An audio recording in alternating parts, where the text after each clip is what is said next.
Bom dia, boa tarde, boa noite, canal Geopolítico. O vídeo ficou atrasado e hoje nós estamos aqui pagando a dívida. Pagando a dívida da melhor forma possível. Falamos bastante sobre geopolítica até o momento e hoje nós vamos falar sobre armamentos pela primeira vez. Nós vamos falar especificamente do PAC FA-50. Para quem não sabe, o PAC FA-50 é o avião de quinta geração. O que é um avião de quinta geração? Os aviões são divididos em gerações, né? Desde a era do jato até hoje, alguns consideram a Segunda Guerra Mundial, outros não. Mas, por exemplo, o Sukhoi, o F-16, o último modelo, o F-15, o Typhoon, são considerados caças de 4++, inclusive esse lixo que voa aqui no Brasil, o J-39, que falam maravilhas, o NG, uma hora eu paro para falar sobre ele aqui. Não que seja um avião ruim, mas é um avião que só existe graças ao Brasil, porque o Gripen J-39 é um avião fracassado, é um avião que começou ruim.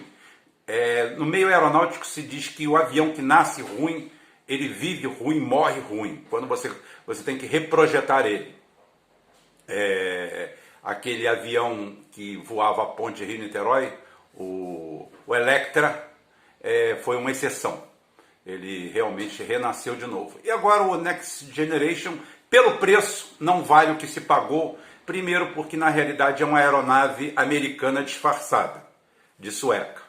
Os aviônicos são Honeywell, os motores são PW, todo o sistema ele vem chipado dos Estados Unidos. O que é chipado? Chipado significa que os caras têm controle sobre todos os seus aviões, sobre tudo isso aí.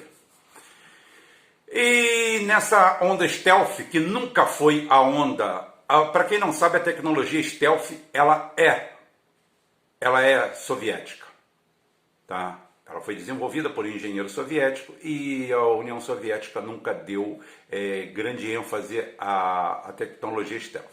Mas mesmo assim, ela constrói o caça de quinta geração, que é o PAC FA-50. PAC FA-50 é a nomenclatura desse avião, ainda em desenvolvimento. Tá? Enquanto os Estados Unidos usam o X, eles lá usam o PAK como protótipo. E ele se transforma no Su-57, Sukhoi Su-57. Pois bem, esse é um avião muito combatido pelo Ocidente. Falam que ele não é um avião de quinta geração. Por quê? Porque ele não tem motores de quinta geração. O que é um motor de quinta geração? É um motor que consegue voar sem pós-combustão a velocidades supersônicas. Se for por isso, o F-35 não vale nada, porque ele usa umas turbinas PW, Pratt Whitney. De vez em quando eu estou com um boné da Pratt Whitney aqui, nada contra. Tá? É um grande construtor de motores, mas perde feio para os russos. A PW F-135 só consegue manter o F-35, além de centenas de outros problemas, além de um custo trilionário, falando trilionário, trilhão de dólares mesmo, mais de $1 trilhão, inclusive o Donald Trump pegou aqueles cabelos e ficou em pé quando viu os custos, os desvios e a roubalheira que tinha em cima do projeto do F-35, que o grande handicap positivo que tem é que ele já está em operação, existem centenas prontos, grandes merdas.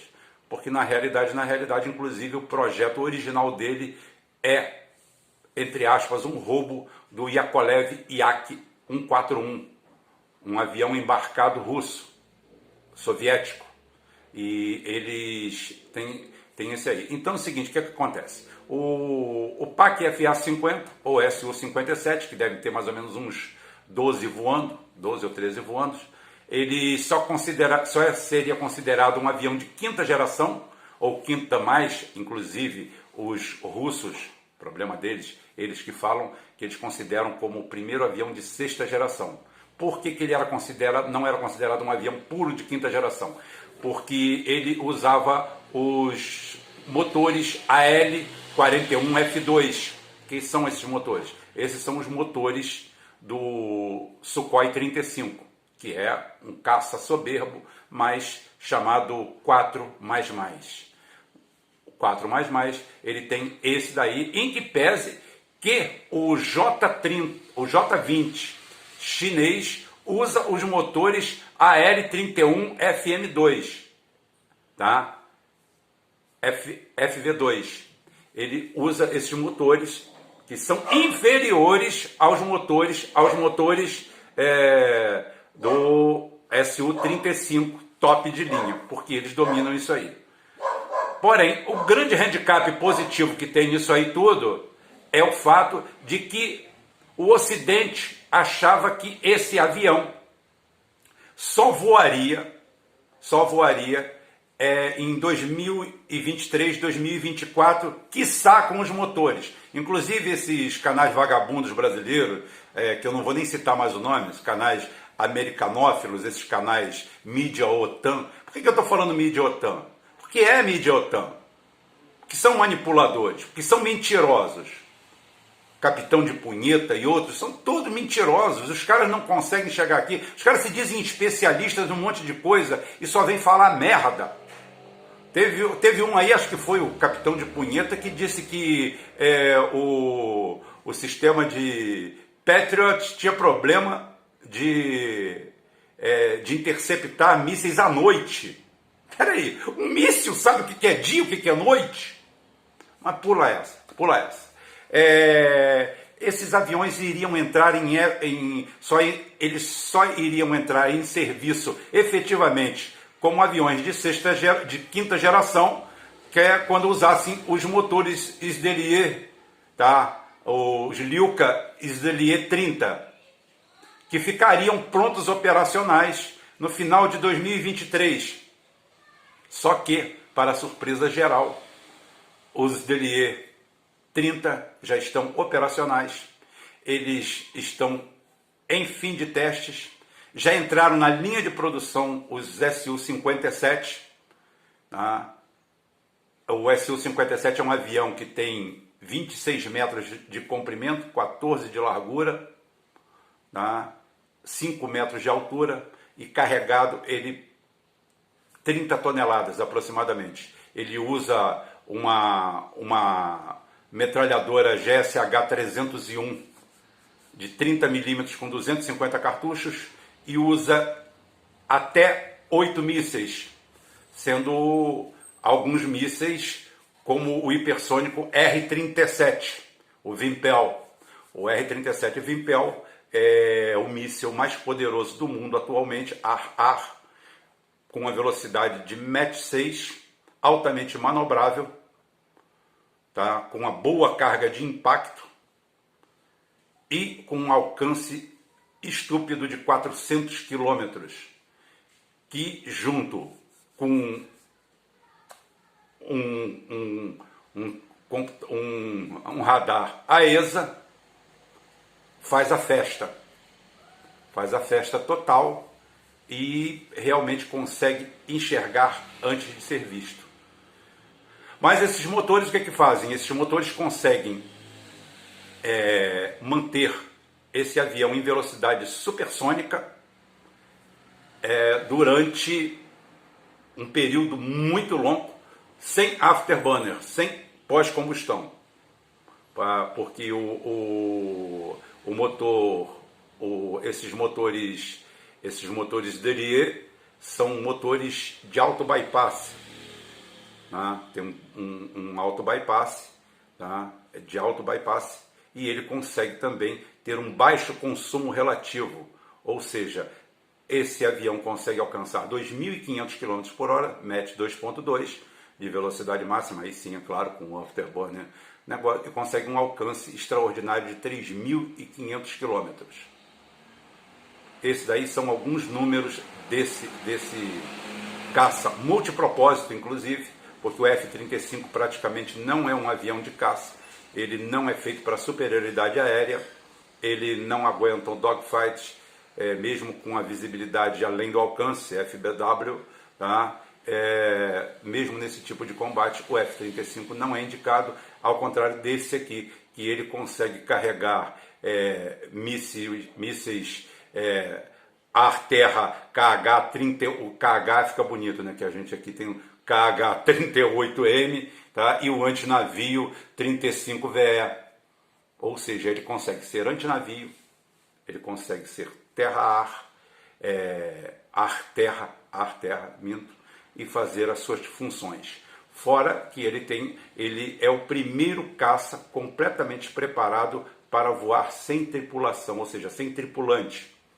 Ele é um drone de alta capacidade, alta potência, e ele tem um sistema de radar infravermelho que consegue simplesmente captar e atacar 6 objetivos ao mesmo tempo, sendo que 75% do ataque e defesa dele é feito de forma autônoma, através de um revestimento que eles chamam de pele, né? que faz a sensorização 360 de toda a aeronave. 360 assim, 360 assim, totalmente. Tá? Então é uma aeronave formidável, é considerada uma aeronave de 6ª geração, 5ª ou 5 mais, usando as nomenclaturas. Ele consegue ser superior em rendimento com esse motor SDLE 30 ao F-22 Raptor, que tem alguns problemas também sérios, tanto é que foi substituído praticamente na linha de produção pelo problemático F-35, que, como vindo da Lockheed, que ela já tem know-how em escândalo, subornos e propinas, tanto é que o maior esquema de subornos e propinas do século XX, quem protagonizou foi a Lockheed. E o governo americano, tal qual o brasileiro na Lava Jato, só que não, o que fez? Proibiu toda a investigação e todo o processo. Se vocês procurarem na mídia, vocês vão achar até deputado japonês dando tiro na própria têmpora e ministro da Aeronáutica, né, o comandante-geral da Luftwaffe da Alemanha, pedindo as contas e indo embora. O maior AIS de todos os tempos pede as contas e vai embora, e por causa disso aí. E mais de 150 pilotos americanos morrem na mão do F-104, que era o F-35 da época. O ataúde voador, o fabricante de viúvas. O último país que operou ele foi a Itália até 2000 e alguma coisa. É um avião, uma porcaria problemática que nós fizemos, que existiu por aí. Agora, por que eu destaquei o Su-57 para dar esse primeiro destaque de um grande armamento, de um país que consegue ser autônomo e ser respeitado no mundo inteiro, com um IDH parecido com o nosso, um pouco melhor, talvez, melhor distribuição de renda, mas com um PIB bem parecido com o nosso, um país também cheio de problemas, mas que investe pesado em armamentos, em soberania. Porque através do nosso sistema de BRICS, pelo nosso sistema de desenvolvimentos, na época o Brasil lançou uma esdrúxula concorrência chamada FX para aquisição de novos caças, quando na realidade ninguém te obriga a fazer concorrência de coisa nenhuma. Você vai lá e compra o que você quer, o que você bem entende, você junta o alto comando, você faz, você é o presidente, você manda a mensagem e você compra. E o Brasil ficou arrastando 8 anos atrás de compra isso, compra aquilo, compra o Typhoon, compra o F-16, compra aquilo, quando a Rússia, o Putin, aliado do BRICS, chega para a Dilma, aquele mesmo que avisou a Dilma que ela iria cair do cargo e que o PT seria chutado do poder, oferece à Rússia, passando por sanções americanas e europeias, graças ao problema da Crimeia, que uma hora qualquer a gente aborda aqui, a invasão da Crimeia, a criação da base aeronaval russa na Crimeia, eles precisando de dólar, de dinheiro, eles oferecem ao Brasil imediatamente uma dezena ou duas de F-35, Su-35 ou Su-30, análogos aos que existem na Venezuela, que são os melhores aviões de caça e combate do continente sul, do Cone Sul. E ao mesmo tempo oferece a gente parceria para o desenvolvimento do PAC FA-50, que nada mais é esse lindo aviãozinho que está aqui atrás, que vocês estão vendo. a Dilma, democraticamente e de forma, claro, identitária, foi e escolheu, junto com mais algum, os Saab J-39, os Gripen, que estão aí, que são considerados os melhores aviões do mundo em todos os aspectos, claro, pelos oficiais suecos. Apenas coincidência. Inclusive teve um que falou que o avião dele era o abatedor de Sukhóis, o caçador de Sukhóis, apesar do J-39 nunca ter dado um tiro numa galinha. Né? O J-39 nunca deu um tiro numa galinha ou num pato voando para o sul, mas ele é o abatedor de Sukhóis. É essa mídia atlantista, é isso que a gente engole, é isso que a gente tem por aqui. Hoje eu abordei não só esse grande caça, esse caça de quinta geração, as Forças Armadas soviéticas ou russas, melhor dizendo, se bem que com a Bielorrússia a gente já pode começar a falar em União Soviética de novo, né? Encomendaram 76 deles, 4 já entram em operação esse ano, porque os outros 12 vão ser remotorizados, vão vir não entram nessa conta provavelmente, porque ainda voavam como protótipos, apesar de já terem feito ataques à terra, a solo na Síria, no combate da Síria. 6 foram deslocados para lá, tiveram presença real, tiveram batismo de fogo e agora voltaram para receber a Esdelie 30, que é a nova motorização. Só para avisar para vocês o que por que falei tudo e para alguns pode ficar vendo o que é um avião stealth. O avião stealth é um avião, não é que é um avião invisível, é um avião que tem um baixo nível de assinatura no radar. Ou seja, um avião desse tamanho aparece como se fosse uma andorinha. Então é difícil você saber se é uma andorinha. Imagina se você vai jogar um míssil em cada andorinha que você vê num sistema de radar mais avançado. Tá? Então, esses são os radares. E eles têm uma assinatura térmica também. E os motores AL-41F2, por exemplo, tinham uma assinatura térmica muito grande, calor latente. E quando você entra em pós-combustão, chega a ficar azul ali. Então, aquilo ali, se você já viu uma foto infravermelha, se você já teve uma câmera infravermelha na mão, como eu já tive várias trabalhando, você vê exatamente o desenho térmico ali. Tá? Você vê o desenho térmico ali.